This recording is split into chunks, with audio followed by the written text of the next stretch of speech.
G20 सम्मेलन के लिए राजधानी में सभी सदस्य एक मंच पर एक साथ आएंगे। भारत आए विदेशी मेहमानों को ज्वार बाजरा से बने व्यंजन परोसे जाएंगे।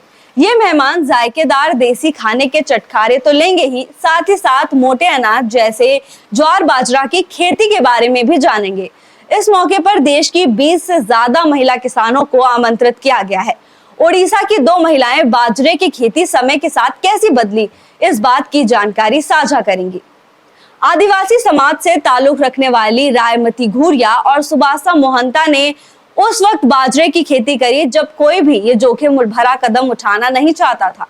सिंगारपुर की रहने वाली सुबासा मोहंता ने बाजरा की खेती शुरू की और मयूरभंज जिले की मंडिया माँ यानी फिंगर बाजरा माँ के नाम से जानी जाने लगी। मोहंता बताती हैं कि कभी बाजरा आदिवासियों का मुख्य भोजन हुआ करता था, लेकिन वक्त के साथ बाजरा खेतों से गायब होने लगा।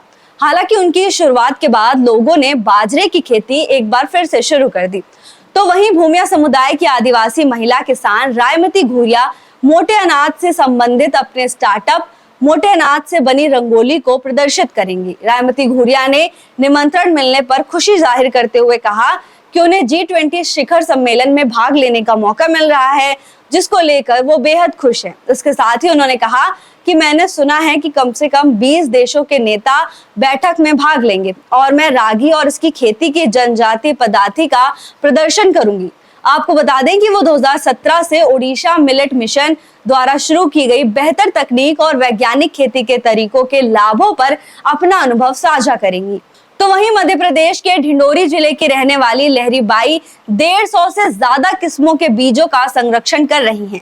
इसमें लगभग 50 किस्मों के बाजरे भी शामिल हैं। लहरी बाई ने जंगलों के अंदर अपनी 2 कमरों की मिट्टी की झोपड़ी में मिट्टी के बर्तनों का इस्तेमाल करके एक अनौपचारिक बीज बैंक भी स्थापित किया है। इसीलिए लहरी बाई को भारत की बाजरा रानी भी कहा जाता है। महिलाएं हर क्षेत्र में आगे बढ़ रही हैं। खेती किसानी में भी महिलाएं आगे आ रही हैं। ये महिलाएं न केवल खेती कर रही हैं बल्कि देश के लिए अहम योगदान भी कर रही हैं। प्रधानमंत्री ने भी इनकी सराहना की है और अब दुनिया के 20 देशों के नेता भी इन महिलाओं के उठाए गए अनोखे कदम से परिचित होंगे।